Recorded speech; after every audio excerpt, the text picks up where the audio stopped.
코끼리를 사랑하시는 엘번 여러분 반갑습니다. 저처럼 해외여행을 좋아하는 사람들 중에 대부분의 그 꿈, 로망이 죽기 전에 한번 남미 여행을 해보는 겁니다. 사람들이 왜 남미 여행을 그렇게 좋아하는가 하면 서울에서 계속 땅을 파가지고 쭉 내려가면 지구 저 반대편에 있는 게 아르헨티나 어디쯤이라고 한답니다. 그러니까 우리나라에서 제일 멀리 떨어져 있는 데가 남미라는 곳이죠.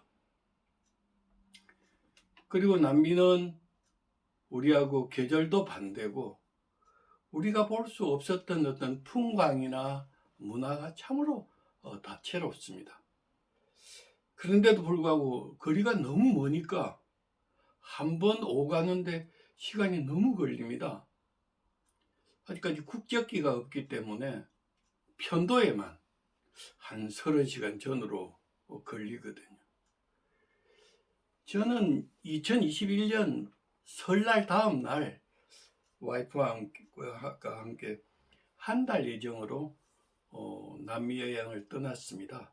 꿈꾸었던 남미 여행에서 기대도 많이 되고 그랬습니다만 또 하나 걱정이 있었습니다.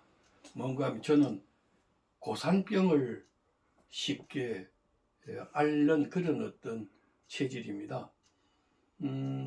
제가 스위스 융프라우나 중국의 황룡, 네팔의 그 히말라야 트레킹 할 때도 고산증으로 고생을 했습니다. 근데 그때는 거기 머무는 시간이 짧아서 내려와서는 금방 나아졌습니다. 근데 문제는 남미의 페루나 볼리비아에는 4,000m 이상의 고산지대가 절비합니다. 그래서 떠나기 전에 여러 가지 교육을 많이 받았습니다. 대부분 하는 말이 고산에서는 절대로 뛰지 말아라. 호흡도 천천히 하고 물을 많이 마셔라. 심지어는 고산병 예방에 도움이 된다고 비아그라라는 약까지도 사서 갔습니다. 그렇게 해서 이제 여행을 했는데 2022년 1월 30일로 기억을 합니다. 페루의 3,300m 해발의 쿠스코라는 도시에서 3,800m의 도시 푸노로 버스를 타고 갔습니다. 근데 계속 3,000m 이상의 그 고지에 있으면서 몸에 고산증 증세가 와가지고 조금 힘들었습니다. 근데 그렇게 이동하다가 그 버스가 그 도중에 휴게소에 들어갔는데 휴게소 들어가는 입구에 해발 4,335m라고 되어 있었습니다. 휴게소 이름은 라야 휴게소였습니다. 휴게소에 화장실에 들렸다가 나오는데 그 바로 옆에 기념품 가게가 있고 거기 또 코끼리들이 있었습니다. 제가 또 그냥 지나갈 수는 없지 않습니까? 거기서 이제 코끼리들 보고 2점을 샀습니다. 그때 산 코끼리가 이 2마리 코끼리인데요. 이 페루에서 나오는 그 암석, 페루산 암석을 이렇게 조각을 한 건데 아주 특이하게도 코끼리 등에다가 무슨 짐 같은 걸 싣고 있는 그런 어떤 형태를 취하고 있습니다. 제가 세계 여러 나라의 코끼리를 수집했지만 이런 코끼리는 또 처음 봤거든요. 하여튼 페루의 특이한 코끼리였습니다. 그래서 이 코끼리를 사고 흥정하고 있는데 저 멀리 있는 우리가 타고 왔던 버스에서 가이드가 빨리 오라고 손짓을 했습니다. 그래서 돈을 급히 치르고 제가 뛰기 시작했습니다. 뛰면 안 되는데 순간 잊어버리고 뛰었습니다. 뛰어서 버스 자리에 앉자마자 눈앞이 아주 캄캄해졌습니다. 그리고 숨이 목덜미까지 차오르면서 숨쉬기가 힘들었습니다. 눈을 감자마자 그 초콜릿을 녹인 거대한 폭포수 같은 게 쏟아지기 시작하는데 정말 정신이 없었습니다. 겨우겨우 차를 타고 해발 3,800m의 푸노라는 도시에 내렸는데 저는 그 길에서 쓰러지고 말았습니다. 그 가이드가 급히 와서 제 손가락에 산소 포화도 측정기를 갖다 댔는데 수치가 46이 나왔습니다. 산소 포화도는 90 이하로 떨어지면 인간이 위험하다는 건데 46이라는 숫자가 나오고 저는 얼굴이 파랗게 변하는 청색증에 접어들었습니다. 저를 보고 있는 그 여자 가이드의 얼굴도 새파랗게 질렸습니다.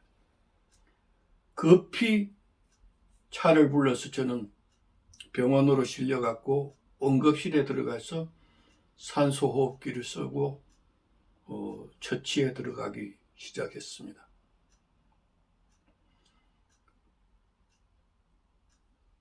어느 정도 치료가 진행되고 입원해 있는데 그 다음 날 사실은 볼리비아로 출발하기로 되어 있었습니다. 그 푸노라는 도시는 페루에서 볼리비아로 넘어가는 국경쯤에 있는 도시였는데 제가 의사한테 말했습니다. 내일 볼리비아로 가야 되는데요 라고 했더니 의사는 통역을 통해서 그렇게 전해왔습니다. 당신의 생명에 대해서는 나는 책임질 수가 없다. 가든 안 가든 그건 문제가 아닌데 문제가 발생하고 나서 우리 병원에 책임을 묻지 말라라고 단호하게 이야기를 했습니다. 그래서 저는 할 수 없이 푸노에 병원에 입원해 있었고 일행들은 볼리비아로 갔습니다. 그렇게 가보고 싶었던 우유니 사막 등 볼리비아의 관광은 포기를 하고 좀 있다가 리마라는 해변 도시로 옮겨가서 일주일 동안 저 혼자서 거기 있었습니다.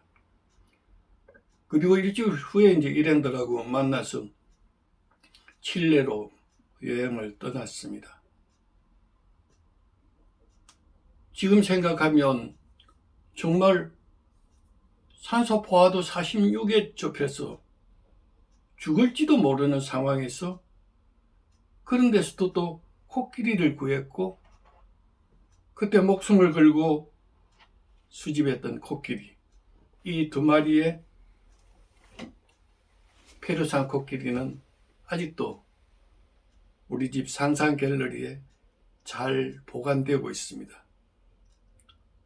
저는 이따금씩 이 코끼리를 보면 가슴이 덜컥하기도 합니다. 이 코끼리를 수집하면서 제가 또 하나 배웠던 교훈은 아무리 다급하더라도 기본은 지키라는 거였습니다. 뛰어서는 안 되는 고산지대에서 저는 뛰는 실수를 범했으니까요. 자, 다음 시간에는 코끼리 조상들의 고향, 모든 코끼리 조상들의 고향은 이집트입니다. 그 이집트산 코끼리를 제가 안방에서 공짜로 수집한 이야기를 들려드리도록 하겠습니다. 엘펀 여러분들 기대해 주셔도 될 겁니다. 자, 고맙습니다.